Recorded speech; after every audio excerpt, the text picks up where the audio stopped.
Atualmente o mundo está muito difícil. A gente vê guerras, não de hoje, mas todas elas nos doem, porque é difícil pensar que em tantos lugares do mundo pessoas estão sendo violentadas, morrendo de maneira muito violenta por causa de dominação, por causa de poder. Aqui no Brasil, atualmente estamos enfrentando diversos problemas.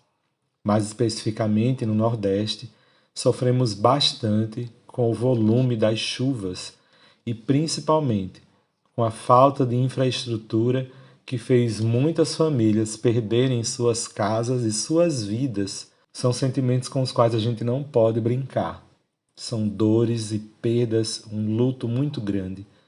Diante de toda essa situação, que resposta nós cristãos podemos dar? Qual deve ser a nossa atitude? Em que devemos nos apoiar? Nosso podcast de hoje, inspirado em toda essa dor, vem trazer para vocês um caminho que pode nos ajudar a enfrentar todas essas situações. Então, vamos juntos? Vamos juntos! Vamos juntos! Vamos juntos! Vamos juntos! Vamos juntos! Vamos Vamos juntos! juntos! Vamos juntos! Vamos juntos! Vamos juntos! Vamos juntos! Vamos juntos! Vamos juntos! Vamos juntos!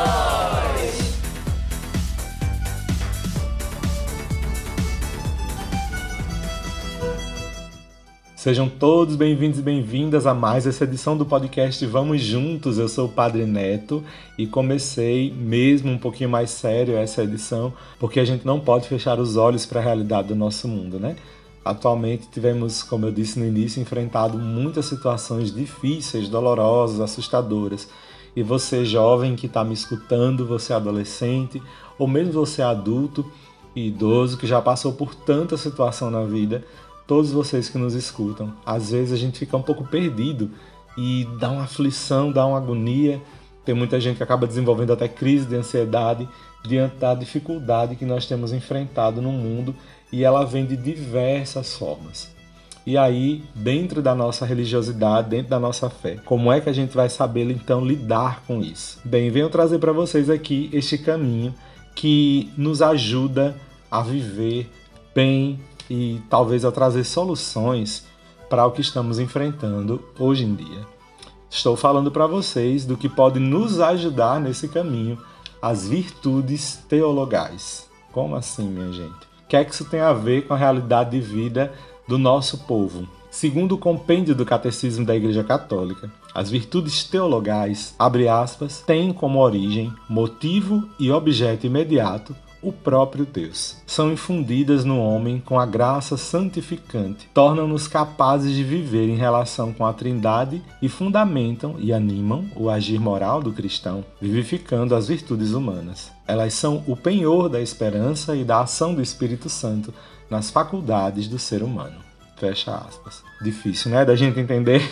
Vamos tentar então traduzir de maneira mais clara tudo isso. As virtudes teologais, elas têm como origem, como um motivo de ser e como objetivo imediato próprio Deus. Ou seja, Deus cria essas virtudes em nós. E elas são colocadas na gente de modo que seja uma graça que nos torna santos. É um presente de Deus que nos santifica e faz com que a gente viva bem em relação com a Trindade, ou seja, com Deus. E elas também fundamentam, ou seja, elas dão base e encorajam a gente no nosso agir moral, dando força, dando vida às virtudes que nós, seres humanos, já temos. E elas são a garantia da presença e da ação do Espírito Santo naquilo que o ser humano sabe, nas faculdades do ser humano, nas suas capacidades. Então, minha gente, as virtudes teologais vêm de Deus como uma graça para nós e elas fundamentam a nossa ação moral. Por isso que eu posso trazê-las como uma proposta para a gente poder viver esses tempos. Elas vão nos ajudar a saber lidar com a situação que está em nosso redor, nós que ainda não fomos atingidos por nenhuma dessas catástrofes, sejam elas naturais, sejam elas criadas pela falta de humanidade das pessoas que nós elegemos, dos políticos que nós elegemos, dos chefes da nossa nação, do nosso estado. Então, por que eu estou trazendo ela pra gente? Porque elas estão ligadas diretamente com o nosso agir moral. Então, antes da gente saber quais virtudes são essas virtudes teologais, primeiro, você sabe o que é virtude, né? Então, virtude é uma atitude interior, é um hábito positivo, uma paixão por servir o bem, por fazer aquilo que é certo. Em Mateus 5, versículo 48, tem uma expressão que diz assim: sede perfeitos, como o vosso Pai do céu é perfeito. Isso significa que a gente tem de mudar o nosso caminho sempre para Deus. É um pedido do próprio Cristo para a gente se converter cada vez mais a Deus. Com as nossas forças humanas, a gente só vai conseguir se converter de pouquinho e bem pouquinho. É por isso que Deus apoia as nossas virtudes humanas com a sua graça, com a ação de amor dele sobre nós e nos concede essas virtudes teologais. Com a ajuda dela, a gente atinge seguramente a luz e a proximidade de Deus. E aí o nosso agir no mundo vai ser um agir divino. Agora que a gente já sabe que virtude é uma atitude interior, um hábito positivo, a virtude teologal, as virtudes teologais, são presentes de Deus para termos essas ações positivas no mundo. Então, maravilhosamente maravilhoso. E quais são, então, essas virtudes teologais? Nós vamos encontrá-la lá na Bíblia, ela mesma, nossa amiga, a Bíblia Sagrada. Você vai abrir aí a sua Bíblia em 1 Coríntios. 1 Coríntios, esse livro é conhecido, né? Então lá, 1 Coríntios 13, procure lá o capítulo 13, com certeza. Você que é nascido nos anos 80, 90, você conhece a música de Legião Urbana que diz: ainda se eu falasse a língua dos homens, tirado justamente desse trecho bíblico aí. Eu sei não por ser fã, mas porque em todo canto tocava, então não aguentava mais, acabei aprendendo. Capítulo 13 de 1 Coríntios, você vai encontrar aí um hino maravilhoso, um hino ao amor, um hino à caridade. É muito lindo. E lá no finalzinho, no versículo 13 do capítulo 13 de 1 Coríntios, você vai encontrar escrito assim: agora, portanto, permanecem a fé, a esperança e a caridade. Essas três coisas. A maior delas, porém, é a caridade. Pois muito que bem, as três virtudes teologais são exatamente a fé, a esperança e a caridade. Elas três são presentes divinos para nós, que com certeza vão nos ajudar a viver de maneira perfeita esse tempo tão difícil que é o tempo presente. Eu entendo assim. Tomara que esteja te ajudando. E aí, como a gente entende a fé, a esperança e a caridade? Pois bora entender um pouquinho mais a respeito de cada uma delas. Bom, então, para começo de conversa, nós temos a fé. E a fé, ela é importante porque através dela, nós cristãos acreditamos em Deus. Acreditamos também nas verdades reveladas, ou seja, nas coisas que estão no Evangelho e são verdades para nós. E também acreditamos nos ensinamentos da igreja, nos dogmas. A fé nos ajuda a acreditar em tudo isso, visto que Deus é a própria verdade. Deus é a nossa verdade. Então, nele está a fonte de toda a verdade. Pela fé, nos entregamos a Deus com muita liberdade. Por isso é que a gente procura conhecer e fazer a vontade de Deus. E não esquecendo do que já disse Gálatas, capítulo 5, versículo 6, a fé age pela caridade. Então, minha gente, já vamos entendendo aqui que essas três virtudes teologais são inseparáveis. Se eu tenho fé, eu vou exercitar a minha fé, vou demonstrar a minha fé pela caridade que eu exerço. Vamos falar então de esperança. Esperança como segunda virtude teologal. Por meio da esperança, nós, cristãos, acreditamos que pela graça do Espírito Santo esperamos a vida eterna e o reino de Deus, colocando a nossa confiança perseverante nas promessas de Cristo. A esperança nos anima para um futuro, minha gente. E a gente acredita na graça de Deus, no Espírito Santo. A gente espera a vida eterna, a gente espera o reino de Deus a partir da esperança. Agora, o reino de Deus não é uma coisa abstrata. O reino de Deus é quando impera o amor. E na sociedade em que nós vivemos hoje, com todas as questões que estamos enfrentando, atualmente. Como é que a gente tem visto o mundo a partir da esperança? A nossa esperança, a esperança cristã, ela tem se desenvolvido dentro das dores todas que estamos enfrentando. Como está a nossa esperança? Então, por fim, a gente tem a última virtude teologal, que é a caridade ou o amor. Por meio da caridade, amamos a Deus sobre todas as coisas e ao próximo como a nós mesmos, pelo próprio amor de Deus. Jesus fez da caridade o mandamento novo, a plenitude da lei. Para nós, católicos, a caridade é o vínculo da perfeição. E isso está lá em Colossenses, capítulo 3, versículo 14. Logo, a mais importante e o fundamento de todas as virtudes é a caridade, o amor. O amor também é visto como um dom de si mesmo. Quando a gente se entrega completamente, a gente está amando. Então nós temos essas 3 virtudes teologais: fé, esperança e caridade. Como é que elas vão nos ajudar a viver no mundo? Atualmente estamos vivendo aí a época moderna, pós-moderna. Muitos filósofos vão chamando, dando nome para o nosso tempo. Mas o que temos visto hoje no mundo é que, infelizmente, as grandes empresas, o que é o capitalismo, né? O desejo do dinheiro e do poder, tem dominado o nosso contexto de vida. E quem tem mais dinheiro tem se beneficiado e as pessoas mais pobres não têm tido nenhum benefício. Pelo contrário, o que nós estamos vendo, por exemplo, aí no mundo é que quem está sofrendo com a crise da guerra são os pobres. Aqui no Brasil, por exemplo, estamos vendo a triste realidade do povo que está sem casa, que perdeu tudo, inclusive a própria vida. Algumas pessoas perderam seus entes queridos, seus familiares, por causa da situação difícil dessas chuvas, que essas chuvas provocaram, somadas à falta de infraestrutura na qual elas estavam morando. Diante de toda essa tristeza, toda essa calamidade, quem tem sofrido são os pobres.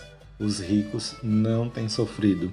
Pelo contrário, estão muito bem obrigados. Então, diante dessa situação, temos cristãos que são ricos, que são pobres, que são classe média baixa, como nós, a maioria de nós, aqui no Brasil, de classe média alta. O cristão de hoje em dia está imerso nesse mundo capitalista que busca o poder, que busca o dinheiro acima de tudo. Inclusive, isso tem entrado em diversos caminhos da nossa igreja, das nossas igrejas cristãs. A fé é um dom de Deus, como nós já sabemos. Ela deve nos orientar para alguma coisa. A fé faz com que a gente acredite em Deus. Mas que Deus? Como nós interpretamos esse Deus? Como é Deus para nós? Como a nossa fé tem feito a gente ver a Deus? Como é que eu entendo o Deus que eu chamo de amor? Que eu chamo de Jesus, que eu chamo de Jeová, que eu chamo de Javé. Como é esse Deus? Qual o traço característico desse Deus? Eu chamo de amor, Deus é amor. Mas como é que esse amor se expressa? Dentro desse pensamento, então, a minha fé, ela é em Deus, que se doa por nós.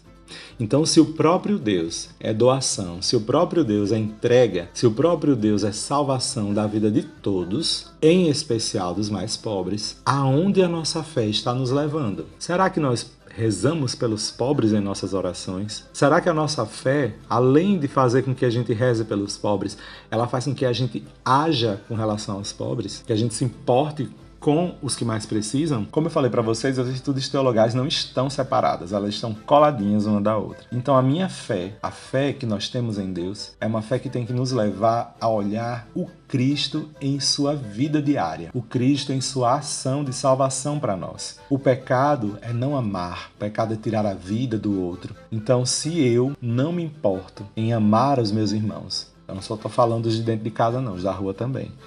E se eu não me importo em cuidar, em salvar o meu irmão, em ajudar na salvação do meu irmão, no cuidado, na dignidade da vida dele todinha, salvar a vida toda desta pessoa, não só a vida futura, mas a vida hoje, então a minha fé está meio que morta, porque ela não tem ação. Entende? A minha fé em Deus tem que me lembrar da minha oração do Pai Nosso, quando eu rezo pelos meus irmãos pedindo o pão nosso. Então, diante desse tempo de chuva complicada, diante de toda essa dificuldade, como a minha fé tem agido? Como a fé cristã tem se comportado diante disso? Depois vem a esperança. como uma das atitudes importantes para nós cristãos. Ela é uma atitude. E como é que a nossa esperança tem lidado diante da situação difícil que nós estamos vivendo? Será que na plenitude da riqueza financeira, na saúde perfeita, na beleza eterna, é que tem se objetivado a nossa esperança? Será que eu tenho esperança somente de ser rico? Essa é a minha esperança? Será que eu só tenho esperança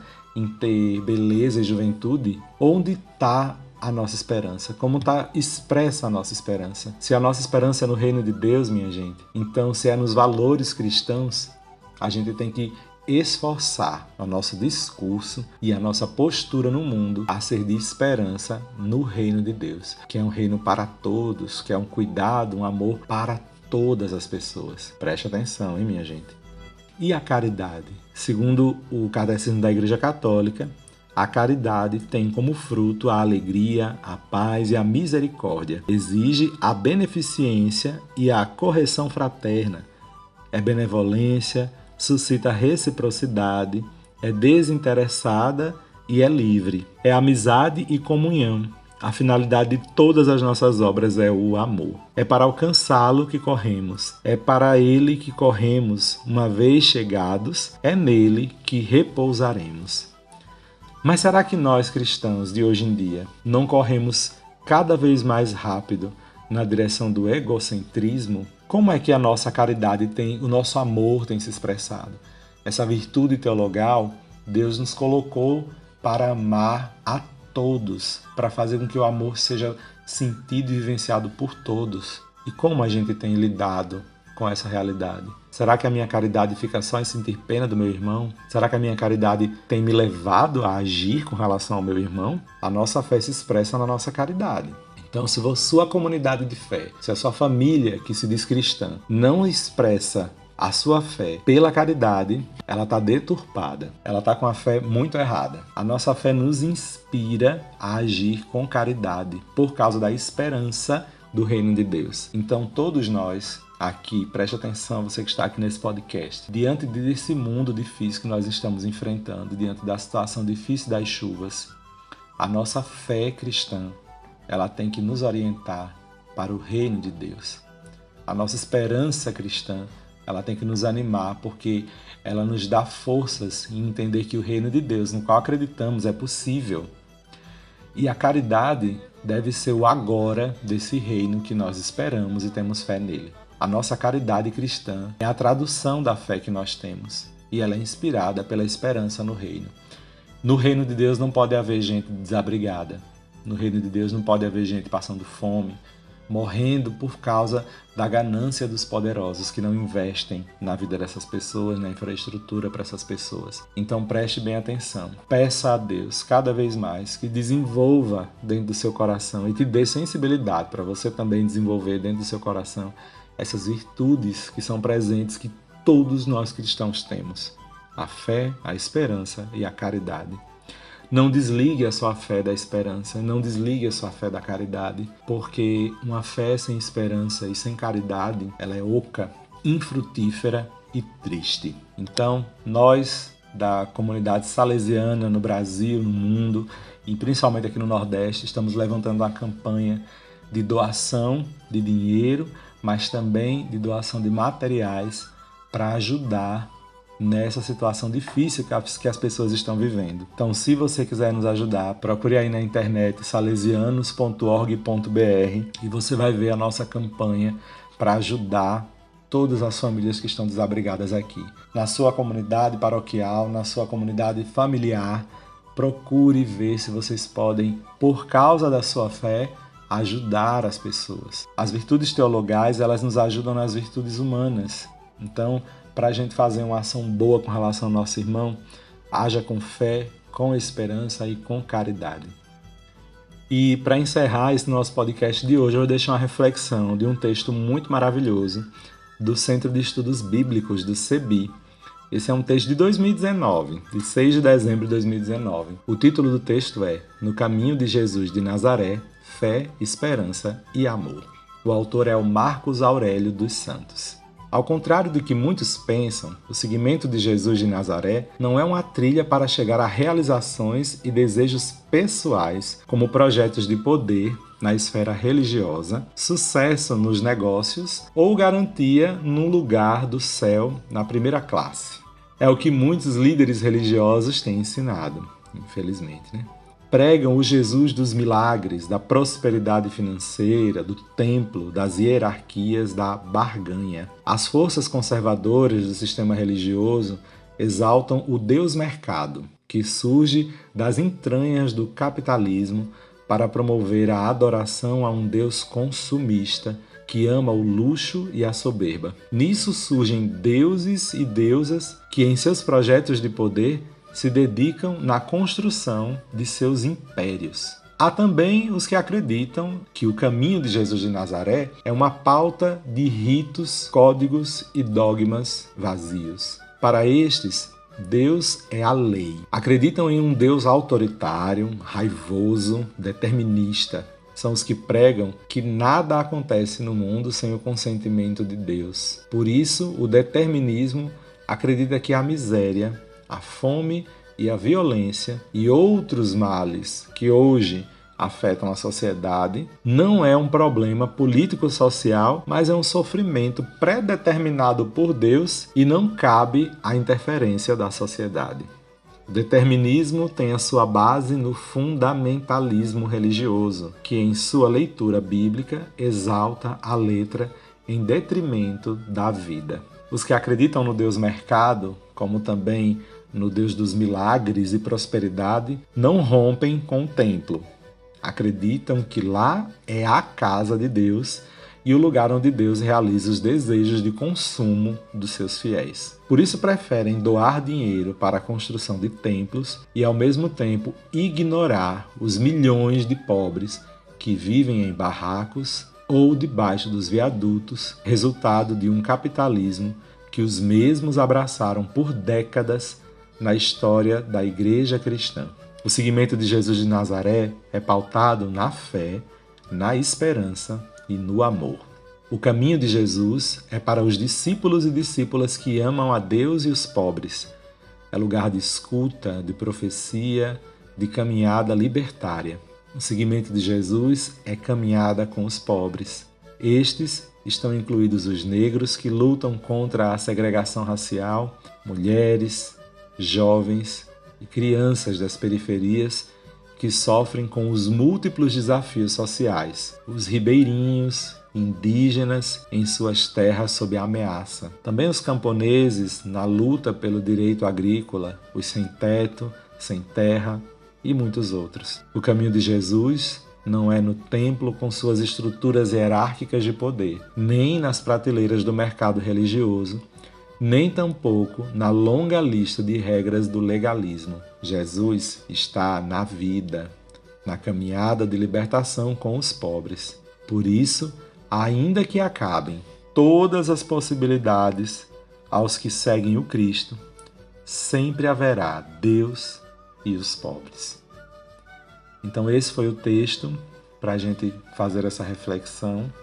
Espero que você tenha uma semana muito boa e que você pense muito sobre tudo isso que a gente trouxe aqui no nosso podcast de hoje. E tomara que a sua conversão seja muito mais próxima da proposta de Jesus a cada lida no texto bíblico, a cada oração.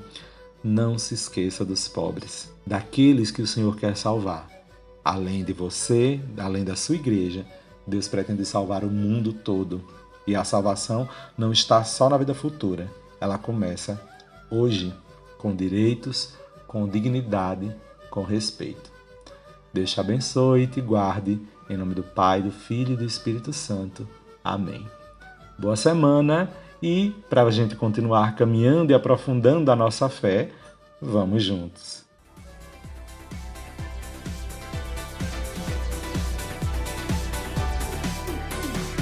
Esse podcast é uma iniciativa da AJS Caetés e Inspetoria Salesiana São Luís Gonzaga.